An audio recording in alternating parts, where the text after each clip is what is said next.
Welcome to another episode of Transformation in Trials. Today in the studio with me, I have Jason Gubb. And Jason is the co founder of ClinOps, Clarity, and Emergent teams. Welcome, Jason. Hey, it's great to be here, Vanna. Well, today we're going to dive into the topic of how the clinical trial outsourcing landscape is changing. And to set the stage for us, Jason, can you tell us more about what was the traditional clinical trial outsourcing landscape? Yeah, sure. So the clinical trial outsourcing landscape has changed massively over the past few decades.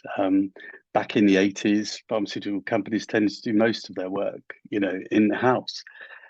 But this all changed in the mid to late 90s when there was a boom in the biotech industry, who were flush with cash, but they had limited resources. And so that led to sort of a steep increase in the demand for CROs and other service providers to conduct various aspects of clinical trials.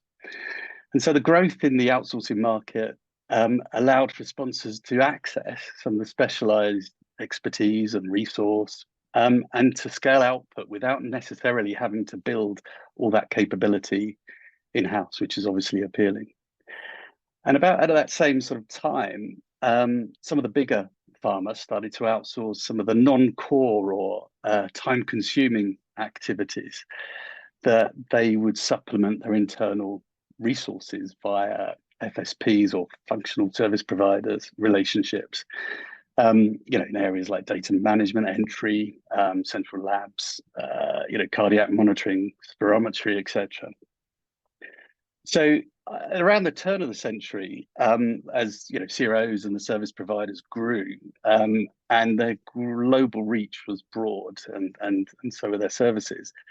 Some of the larger pharma companies entered into full service outsourcing partnerships.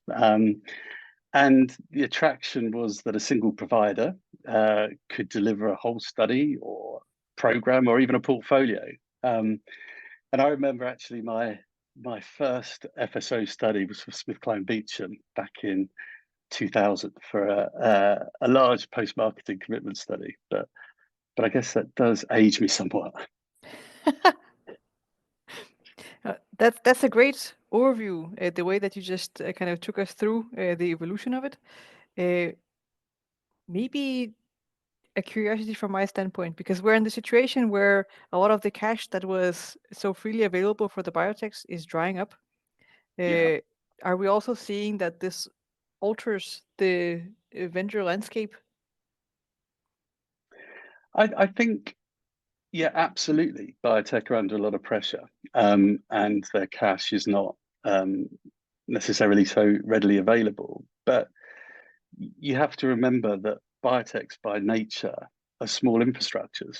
And as they go through and, hopefully progress their assets through phase, 2, phase 3, or phase, they need to have that additional capacity access to resource expertise that, they don't have internally. So I think that, whilst there's always a pendulum, there's always a great need, right, for a myriad of service providers and CROs to support biotechs, and I that won't change because of their constraints around resource, really.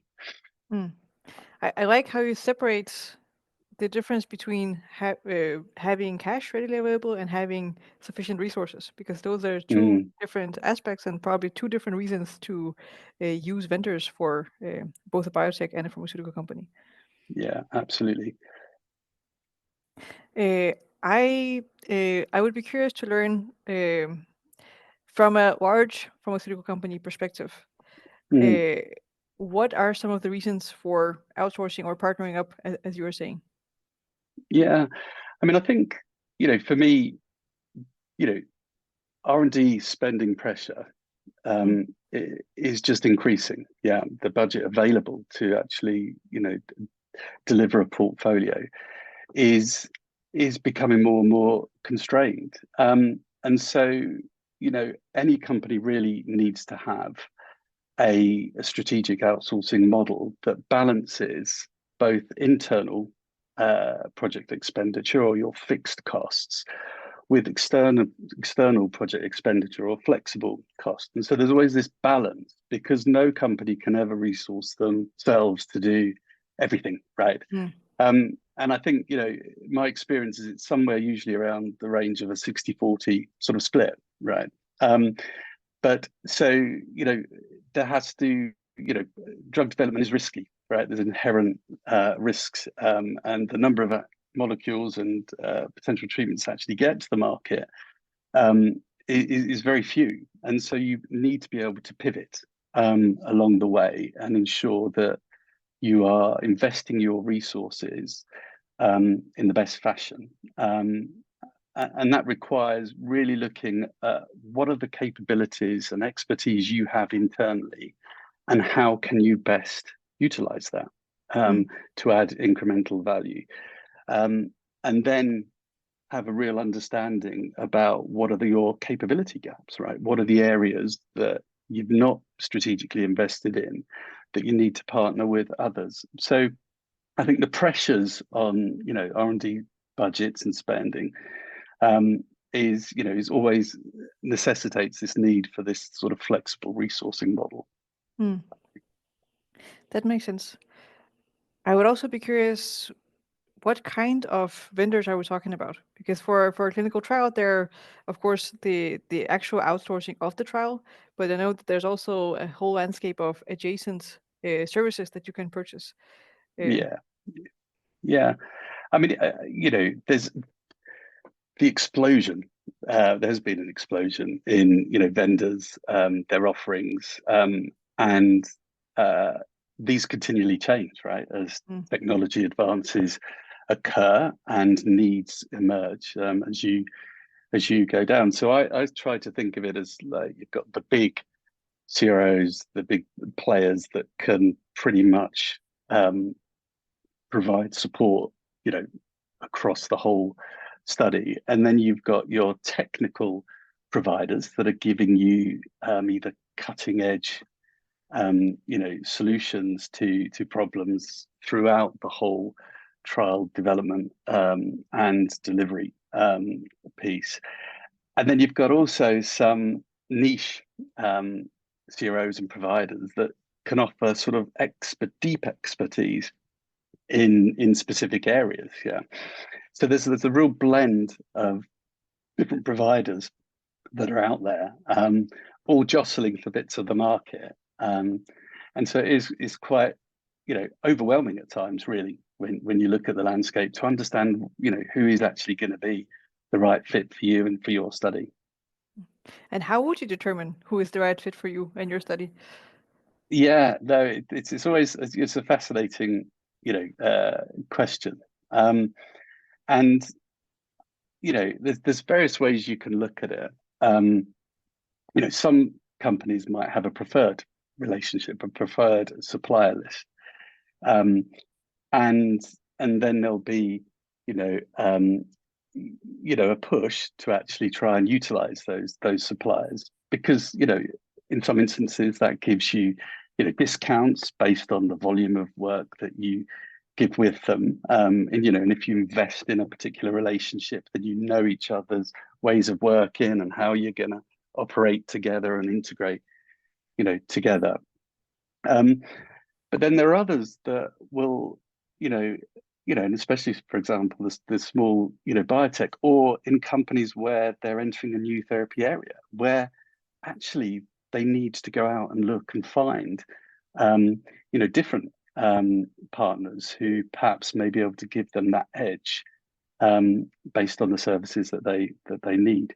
So there's different ways of looking at it, and really it requires sort of an assessment of the market, really, to understand what is out there, but then also looking internally around your outsourcing strategy. And I think at the outset, the most important thing for any company is to have a really robust strategy around outsourcing, and to take a good hard look at themselves around what they want to keep in, what they want to partner with, and what do they want to go and seek and explore with all the innovation that's happening. Mm. Internally in a pharmaceutical company, who would be able to lead that strategy development effort? And how could one go about creating that strategy? Yeah, no, it's really interesting because it depends on the size of the company, right? I think in essence, and there'd be strategic goals for a company, and you might have governance structures that are looking at trying to see some synergies and some benefits across, in the large companies. In the smaller ones, and then you'll have clearly defined roles, and you'll have multiple different players. You'll have procurement and contracts and the business, the clinical operations, the therapy area leads, and then all the functional experts. So you'll have a whole army of people that you're having to corral to get a alignment on a strategy.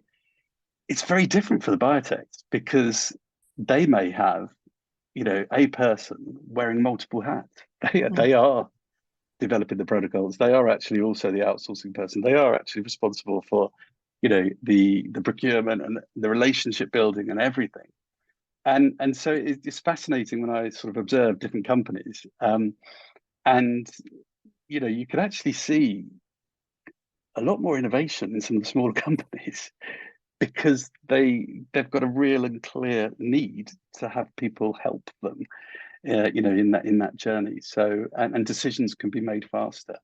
But yeah, it depends on size. It depends on therapy area experience. It depends on multiple things. mm. I recently spoke to a tech vendor who had a Mm, product that kind of goes across some of the traditional fault lines in the outsourcing landscape for a clinical trial. And one of the things that he mentioned was that it was very hard um, to explain exactly how their product fit into the suite of other options because it was yeah, a little bit different exactly what that did. I imagine that that happens in multiple areas if you think about the clinical value chain. Um, yeah. and how should the pharmaceutical industry kind of stay up to date with what is actually happening and what options there are in the different pieces of the clinical value chain? Yeah, I mean, I think you're talking about, a number of, different things there. There are people who are creating solutions to problems they perceive are really important Mm, that might not jive with the needs that, true. Yeah. potential Yeah. buyers want, right? You've got providers that are playing in the same space of recruitment and retention, for example, but then they've got to be able to articulate the difference, as the benefits amongst quite a crowded landscape. So it is really quite tough, and I think you hit on, you know the opportunities are hugely exciting, and it's great that all of these tech providers are coming up with these wonderful solutions. But the challenge for sponsors is, how do you stay abreast of all the latest developments? And as the number, is ever increasing and their offerings evolve, that becomes really tricky. And, you know, you can go and glean information from, I've just returned from, running some panels at Scope. You can go to DIA. So there's various conferences that you can go to where you'll be able to be in, talk to lots of representatives, or you can look at subscribing to different newsletters, clinical leader, or I don't know, clinical research news and things like that that give you insights into different areas of need and potential providers, or you can find out from peers in your community, with Transcelerate and CTGI. There's lots of exchange that's happening, which is it's really great. And I guess, of course, this podcast is a way of also hearing about different vendors, so that's super. um Recently, I was looking at ClinEco, which is part it's a Cambridge Healthcare Institute company and a spin-off from Scope, and they've developed an interesting web-based platform and community that connects. It was aiming to connect all the different stakeholders of decentralized, hybrid, and conventional trials, with the hope to sort of unite sponsors, CROs, service providers, and sites via a Mm. clinical trial marketplace. Uh, with the intent that, enabling people to explore, engage, exchange capabilities within the ecosystem of partners. And I think having all that information in one place um, is super helpful, and, probably I'd encourage listeners to sort of look out for ClinEco and, register your company or go and see what's on there. Because I think the more that you can have this information shared within an ecosystem that includes all parties, then it's going to be beneficial for the industry as a whole. That makes sense. I almost imagine kind of like a puzzle that you can lay between the sponsor, the site, the patients, and what kind of offerings do we have between the three? Absolutely. Yeah. Yeah. Well, I would be curious, Jason, about your experience. How did you get into this space? Tell us something about your journey.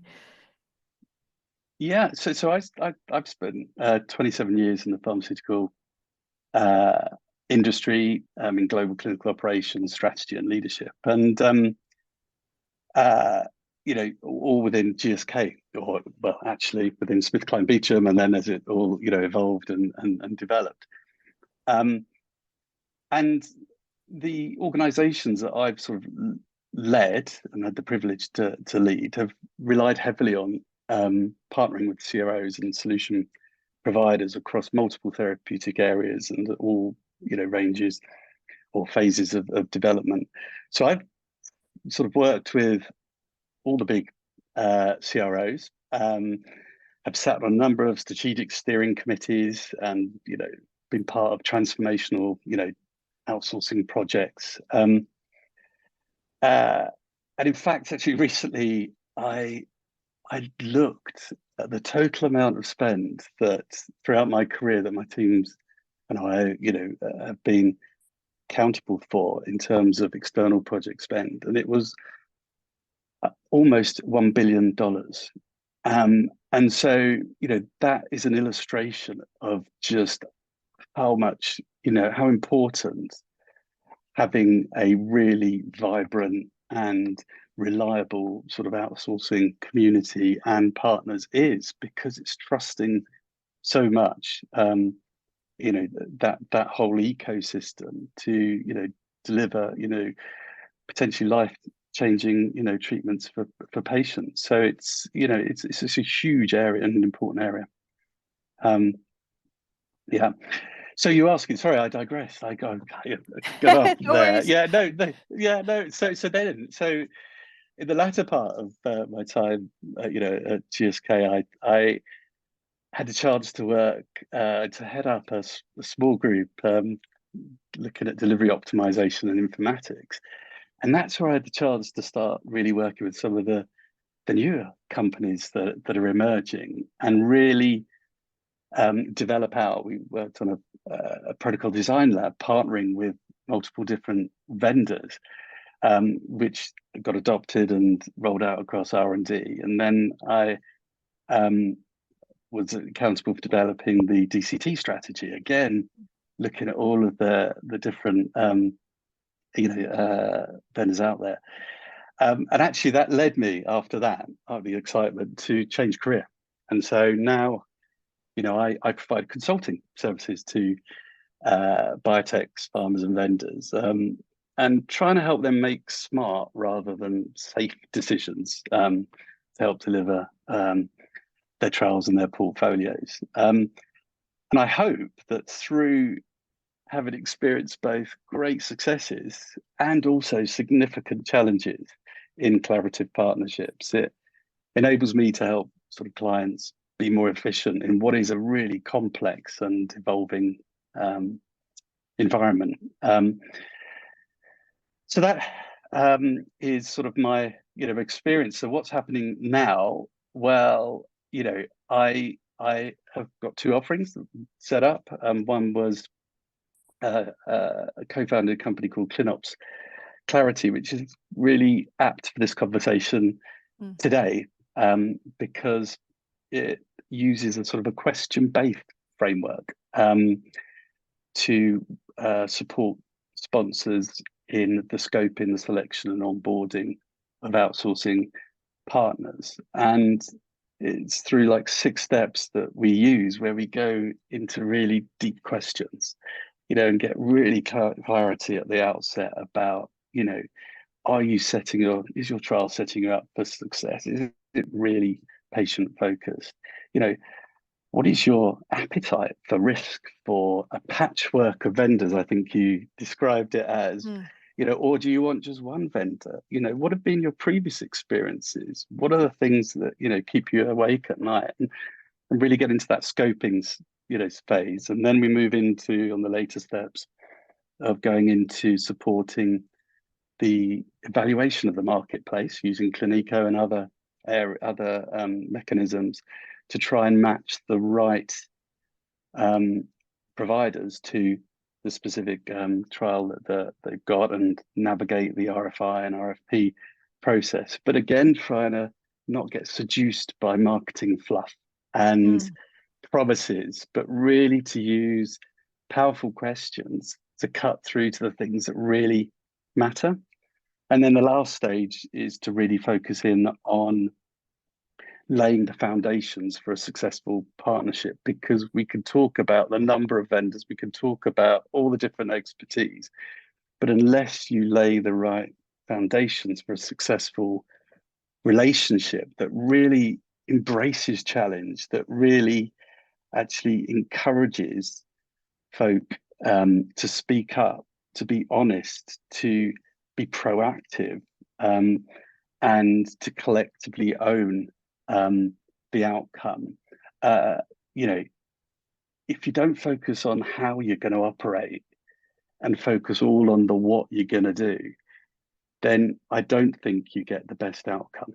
Mm. So there's a real people element and a real culture element that really supports all of the processes and the systems and everything else like that. And if you don't invest in that, then in my experience, that's where things start to go wrong.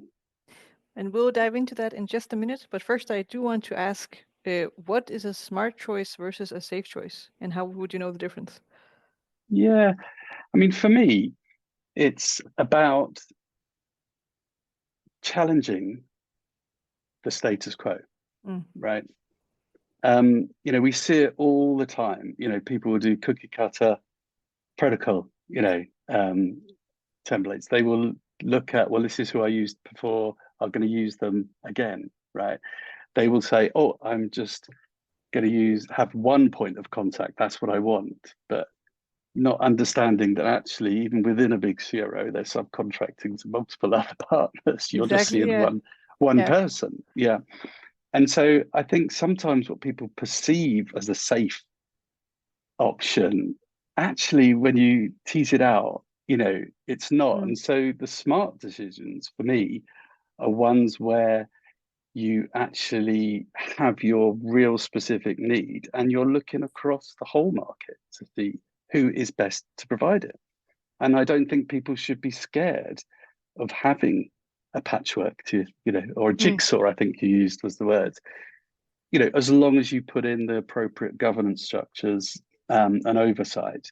I don't think you should be afraid of that, because, you know, you might be missing out on something that's really going to be transformative for you. So safe and smart is really, being more deliberate in what you're going to do rather than just following old ways of doing things.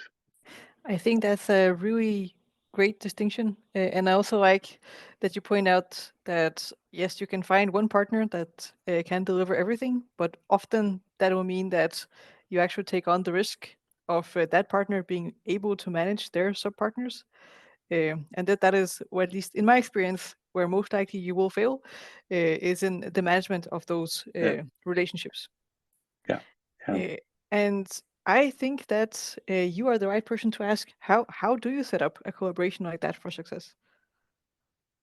Yeah, so for me, it is sort of really, it starts with people, right? Mm. I mean, everything that we do is all about relationships, right? It is all about the connection between one, two, multiple relationship systems, really. And so for me, it's really about spending time, going back to my point around, you know, looking at how you're going to operate versus what you're going to do. You know, I'm a true believer in the concept of co-creation with partners versus collaboration with partners. And the distinction for me is co-creation by definition is you're creating something new that didn't exist before. And as we know, every trial is unique. Yeah. But having a mindset of co-creation means that both parties have to accept an element of risk. They have to overcome challenges together. They have to know when to turn various interventions off if they're not working, and be honest and transparent and proactive about that.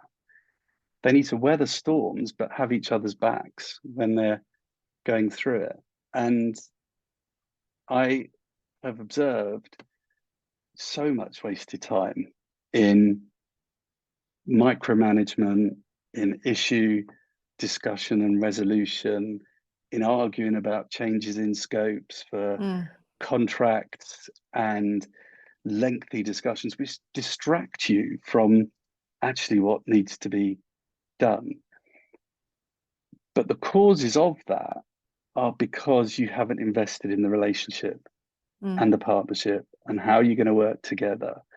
How are you going to deal with changes in scopes? You know, what are you going to agree? What are you going to disagree with? What ones are you going to share on? You know, how do you engender proactivity from service providers that actually might not be in their interest?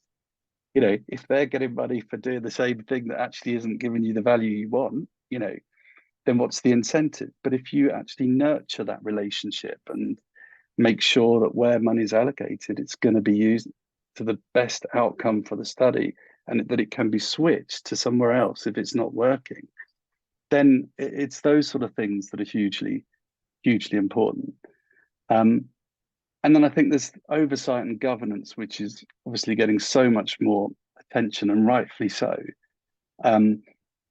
Is we need to pay a lot more attention on having the right information shared, you know, and making sure that your KPIs and your reports and everything else that you've got is actually equipping, you know, you to actually make informed decisions, rather than just giving some very high level, you know, quite nebulous information. That again has to be discussed in that how you're going to work together around what do you both need to actually be able to operate successfully. So there's a few examples from. That makes sense. How could you have those conversations initially to set up the collaboration? Is there any tricks, or is it person dependent? Well, it's interesting because that led to, so I talked about ClinOps Clarity, which is like the combined, you know, consulting and coaching. But, you know, I also co-founded a company called Emergent Teams, and that is all about trying to address that huge gap, because, you know, we all need to thrive and survive in a really complex and dynamic environment, right? That's fact. That's the nature of doing the business that we do. But you need to be able to have, you know, a framework, and also set psychologically safe conditions for those conversations to take place. And that's where the coaching part of me really sort of comes in. So I'm a practitioner in systemic coaching, which looks a bit weird on my probably Makes on my, total sense. you know, I'm with website. you. But for me, that is the part that actually really brings it together, because you have to create those conditions for you then to be able to have the conversations. You can't throw two teams together or two parties together and expect it's going to work, right? Mm. And for me, vulnerability is probably, one of the, most powerful assets in any relationship. Where someone will come to me and say, actually, I can't do it all, right? But this is what I'm really good at, and this is what I can help you out. How does that fit with your need? Mm. Rather than saying I can do everything and it's all going to be perfect, which is disingenuous, does it? But similarly, sponsors need to be able to be vulnerable as well and say that if I am giving you relinquishing control, then I'm going to let you do that. And trust that you'll give me the information I need to reassure stakeholders and to be confident that we're, delivering to plan with the quality that's needed. Mm. And so that's what with Emergent teams, what we do is we work either with collaborations of sponsors and providers, or within leadership teams, because it's still the same challenges that we have, or mergers and acquisitions, where that adds a whole new level of complexity as well. No, absolutely. Who would usually call you in? Like, who can identify that a collaboration is actually dysfunctional and ask for help? It's and that's an inherent problem, right? Because there's a lot of people out there that are, offering high performance teams sort of training, or agile frameworks, or and so it's really, done through hopefully credibility and Mm. connections within the industry, where people say, actually, we're just about to embark on what can be £100 million. It could be, 10 million. It could be even more. Actually, we think it's probably worth investing a bit of Mm. time up front to make sure it's a success. Um, uh, and I think it's usually, people who have experienced the untangling of things when that's not worked. But it's tough, right? Because again, money's tight. So is it Mm. another cost? You're paying for a service, so I expect the service to be delivered. But ultimately, we're humans, and you know, we need that time to actually, set those conditions in a psychologically safe environment. And the rewards downstream, will save many times over the investment, but it is an investment. Absolutely. Well, Jason, this leads us to the question that we always ask our guests on the show. And that is, if we gave you the transformation trials magic wand that grants you one wish that would change something in the life science industry, what would you wish to Mm. change? Yeah, I think it's the one I've talked about, which is, our industry needs to focus more on co-creation, Mm. right? We rather than collaboration. Yeah. Um, we don't want familiar results. We want something new, and we want something that's going to be better than what we've done before. Mm. Value is created through the relationship you build. It isn't by just having a relationship, right? You know, Without that clarity, goal alignment, proactivity, agility, and vulnerability, and really paying attention to how you're going to operate together, not focusing on what's going to do. That is what is really going to move, I think, our industry forward. And it's brave if people, really start looking and embracing that co-creation Mm. approach. Well, I wish that your wish comes true. Jason, this has been an absolute pleasure. If our guests, or not if our guests, you're the guest, if our listeners have Yeah, follow up questions to you, or would like to learn more about you, where can they find you? yeah. So you can either just look on jasongubb.com, which gives the broad overview of what I do, or you can search for emergenceteams.works, for the coaching work, or ClinOpsClarity.com for the scoping, selection, and onboarding. And I'd love to have just a chat with anybody, because I learn so much through talking to people across the industry. No, absolutely. Well, thank you so much for coming on the show, Jason. Well, thank you. It's been an absolute pleasure.